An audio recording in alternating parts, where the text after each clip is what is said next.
beautiful creatures of the world, and welcome back to Coffee with Kerri-Lynn. It's a beautiful day in the far north of Maine, up along the Canadian border in the crown of Maine, and I hope it's a beautiful day wherever you are as well. We are back in winter. We were in spring last week, winter this week. We are still quite above our seasonal temperatures. We're in the 20s. We're supposed to hit about 27, 28 today. Usually we're minus 15 degrees at this time of year, and next week when school vacation happens, we generally go into the big deep freeze slide. It is the deep freeze of the year. Who knows what the hell it's going to be this year, because quite frankly, weather's all messed up. Ladies and gentlemen, beautiful creatures of the world, on a normal year, we would be sliding into minus 30, minus 35, minus 40. Last year, minus 63 degrees for the week of my birthday. Yes, sirree. In 4 days, I will be 53 years old. Oh my gosh. Age is just a number around here. Honestly, I don't care. I love the fact that I'm growing older. I am growing older with grace, because a lot of people don't get this privilege. And when I was younger, we didn't think I would get this privilege either. My birthday actually does mark a big monumental point in my life. And that is when I was 18 years old and had body parts removed due to a chronic illness. I was told, good luck, because you're only going to make it till 40. I am now 13 years past the marker. See, nobody can tell you when the time is coming. I am 13 years over that mark. Today is Valentine's Day. Happy Valentine's Day. Or as I wished my husband this morning, happy VD. We're juvenile around here. We're still like we're in middle school or something. Anyways, we both got a good laugh out of it. We do not celebrate Valentine's Day on the homestead, ladies and gentlemen, beautiful creatures of the world. We celebrate Valentine's Day 364 other days for the year. I've always had this thing against Valentine's, because I don't want Mr. Hallmark telling you that you should be telling me how much you love me one day a year. You better be telling me how much you love me 364 dang days a year, because that's what really matters, not when Mr. Hallmark writes up a card for you to give to me. All you got to do is scroll your John Hancock across it. I don't think so. And flowers are too expensive. I refuse to buy flowers the week of my birthday. It's just, I forbid it. It's like, if you buy roses, they're getting thrown in the trash. And I don't care that you spent a whole $35 on 7 roses. That's just not any other time of the year. They're $10.99 for 12. So I just don't buy into it. And we're on the no sugar added diet, so we're not eating any candy. And today is the first day of Lent. So if you do the Lent thing, it is a thing that I do around here, because it's been bashed into my head since I was a child. So I'm gonna go for my ashes later, and got a lot of giving up to do for Lent, I guess. Ladies and gentlemen, beautiful creatures of the world, it's been a long weekend, and the videos are short and slight in coming due to the weekend. I know I look like something the cat dragged in. Absolutely. If you are on Spotify, iHeartRadio, Amazon Music, or YouTube Music, be blessed, be thankful, be grateful that you cannot see the train wreck that I am today. If you are on YouTube watching the video, or on Rumble, go find me over on Rumble. It's Coffee with Kerri-Lynn, no hyphen. Coffee with Kerrilynn over on Rumble. Follow me over there. That's where we're putting the spicy content. Ladies and gentlemen, beautiful creatures of the world, 2024 is heating up. And there are things that we're going to need to talk about that I cannot talk about on these other platforms. However, if you are watching me on YouTube, please think about liking, subscribing, sharing my videos with a friend. Also, if you are on Spotify, iHeartRadio, Amazon Music, or YouTube Music, think about following me over there. Give me a 5-star rating. Honestly, guys, a thumbs up on the videos, a 5-star rating, a comment, a share. It all boosts me up in the algorithm, and let's AI know that you want to watch my content. We are a small channel. We are a growing channel. And I totally appreciate every single one of my subscribers. 137 subscribers. Thank you very much for subscribing to my little podcast show here, where we drink coffee and shoot the shite. That's what we do around here. Anything that pops into my head generally flies out my mouth, and sometimes we're both surprised what I actually think. It's been a long weekend. We spent the weekend in the emergency room, ladies and gentlemen, beautiful creatures of the world. It was a very long weekend. Last Saturday, we had a birthday party for our grandson. He turned 3 years old. I'm sorry, he turned 4 years old on the 3rd. There we go. And some kids had a stuffy nose. Well, that came out and about on Tuesday. We started feeling a little under the weather. I had the sniffles, a little bit of a tickle in the throat. So, home good remedies, gargle with your salt and water. If you have kids, sugar and water. But if you're an adult, salt and water is what really works. And blow the nose 100 times and have your herbal tea. And by Thursday, I was feeling much better. It was really a nothing thing. It was like a little stuffiness, a little tickle. It was over. Well, it wasn't over for the old man. But I'm going to spill the tea of what happened at the hospital. So on Friday, he started feeling a little worse. And you know men. They ain't going to tell you. So we're at the Walmart. We're doing our weekly shopping purchase in Little China, because it's all we have up here is a Walmart Supercenter. Ladies and gentlemen, beautiful creatures of the world, you know how that goes. Big corporations move in, and it creates a retail desert for everything else. So we have to go to the Walmarts and at the pharmacy.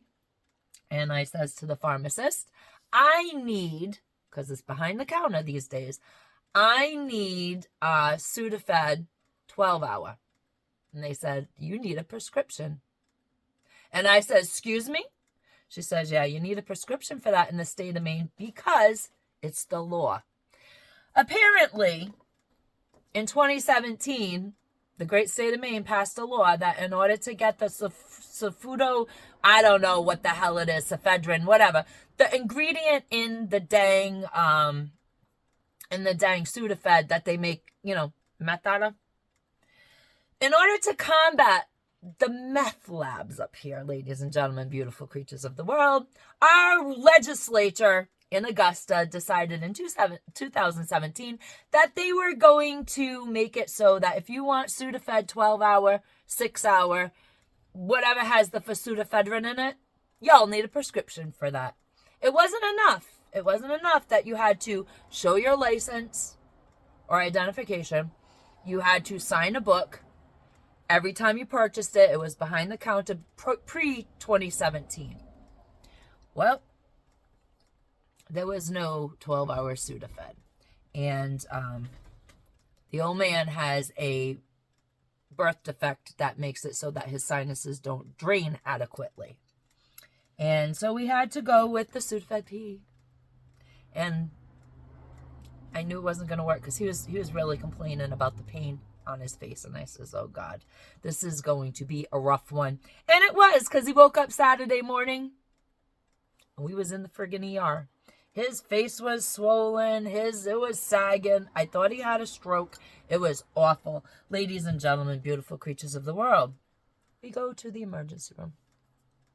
Of course, he woke up really late, so it was, and then we had to get lunch. You know how guys are before they have to go to the emergency room.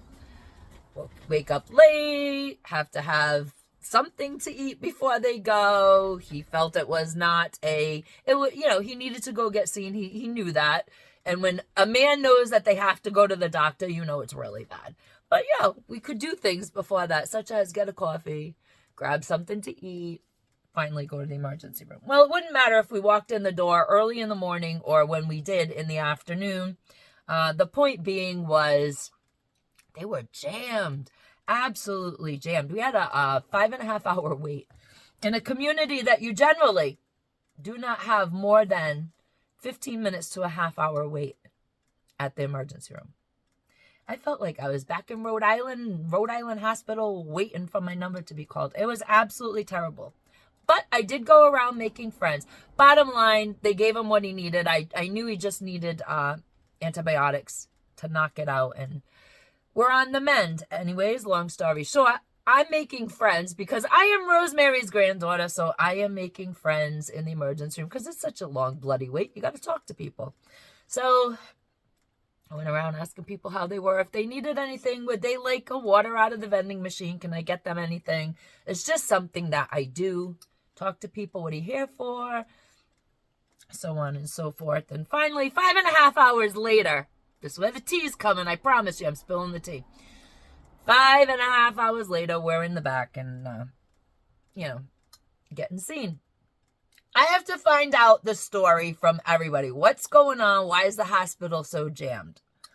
So our lovely doctor comes in. We're a small community, so everybody knows everybody. Okay, I have to preface that. The community is so small, we're actually friends with 90% of the doctors and nurses at the hospital. That's how small our community is. Anyways, so I ask, cold and flu season? I get told, no, not cold and flu season. There's a thing happening. I have a friendly face. People like to talk. So the thing that's been happening is the hospital is full. There are no beds. They're full to capacity. What is this about? So I press a little more. Just have to ask the right question with a smile, like you're really concerned. Poor doctor, she's exhausted, da-da-da. He's exhausted. The nurses are exhausted, and you just gotta ease into these things. And seems that there's a huge rash of wild cancer up here. Yes, ladies and gentlemen, beautiful creatures of the world. The hospital is full of people with cancer. I'm going to let that sit there for a minute. It's almost a minute. I'm still going to let it sit there. Yep, we're filled up. The hospital's filled up. The town over their hospital's filled up. And there's a lot of cancer in the hospital. And it's horrific. So let's just let that roll over you, ladies and gentlemen, beautiful creatures of the world. The doctor had no idea why there is so much cancer in the hospital right now. Yeah. There is also an issue at the hospital where people are presenting with a cough. They think they got maybe bronchitis. Go to the doctor. Go to the stethoscope thing. Go take an X-ray. They're septic. So there's cancer and sepsemia in the hospital. Gonna let that wash over you a little bit too. Just kind of take that all in. Now, although my old man was on his deathbed, he still had to go to the job site. So he's at his site and at the job site and talking to some people. And he discovers that a woman that he knows very well, an older woman, elderly woman, she lost her husband last year and suddenly was completely unexpected, healthy as a horse, and then he wasn't. And she went to the doctors 2 weeks ago. Ladies and gentlemen, beautiful creatures of the world, she told him she was head to toe with cancer and she's got about 6 weeks left. She just started feeling bad. Went to the doctor. Something's wrong. I'm feeling achy. I'm feeling tired. I'm just feeling like total crap all the time. And they gave her 6 weeks to expiration with the cancer that she has. It's a very aggressive cancer. Now in the news, we've all heard of turbo cancer. And it seems that on a small scale, just with the people I know, the 6 degrees of separation thing. And I did this all during the issue, the 2020 issue, 6 degrees of separation. Who did I know? Who did I know got the shite shot? Who did I know had a reaction? And that was my basis as to whether or not the news I was getting from all avenues, whether it was mainstream, legacy media, alternative media, that was the pulse for me as to if they were telling the truth. And here on these platforms, except for Rumble, we have to talk a little bit around about this. But in my experience, as we were going through things between 2020 and 2023, as we were going through things, I knew a lot of people that got what they got and then got very, very sick afterwards. Now, this is not medical anything. I don't care what you do. You do your thing. I'm a fully vaccinated human being for 99% of the vaccines that I was supposed to have right up until 2020. And then, whatever. That's my business. But, ladies and gentlemen, beautiful creatures of the world, this is what's going on in small town USA and rural America. Our hospitals are filled to capacity. There are patients in the hallway, patients in the ER, and according to a friend of mine that did a great job treating my old man, the hospital is full of cancer patients and it is full of septic patients. So there you have it. What are you seeing in your areas? How are people acting and reacting in your area? I hope that everybody is acting kindly in your area and not doing the I told you so or any of that, because, I know people that do that. I told you so. I told you so. Well, you know what? We are in a point in life, in an era in life that I told you so ain't helping nobody. And I tell my friends that are very uppity about what they did and didn't do through the roaring 20s, what they did and didn't do through the first few years of the 20s here. And, to stand above anybody and I told you so them after they did something that you chose not to do is not helping the situation. These people are dealing with some pretty ugly things in their lives, some pretty life-threatening, some pretty terminal, some pretty disgusting friggin' things in their life. So I need everybody at this point to have kindness and compassion in their hearts, whether you had medical procedures done or you didn't have medical procedures done. Ladies and gentlemen, beautiful creatures of the world, we have got to get through whatever crisis this is going on with people in our country medically. We've got to get through this together, and you need to show compassion for people who opted in, because now things are coming out in the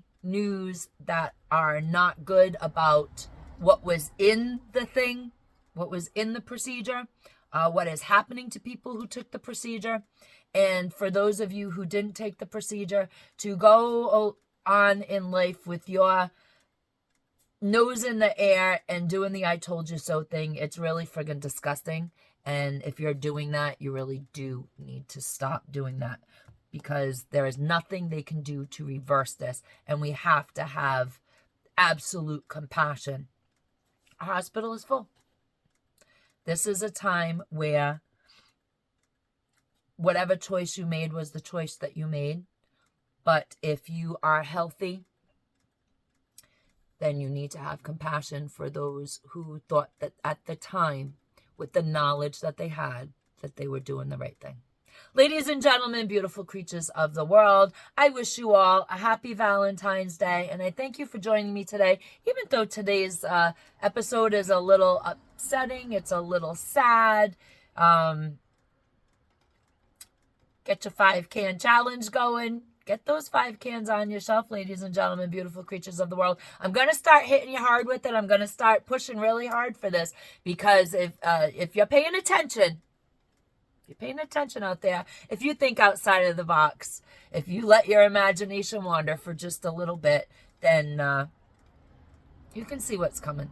And if you don't, then maybe by me constantly berating you to get 5 extra cans of something in your pantry on your shelves in case of inclement weather. They had a big nor'easter in southern New England, and that could happen to you too. Ladies and gentlemen, beautiful creatures of the world, stay compassionate and be kind always to anybody that you meet. You don't know what they are going through, especially these days. Beautiful creatures of the world, carpe diem. No one promised you a tomorrow.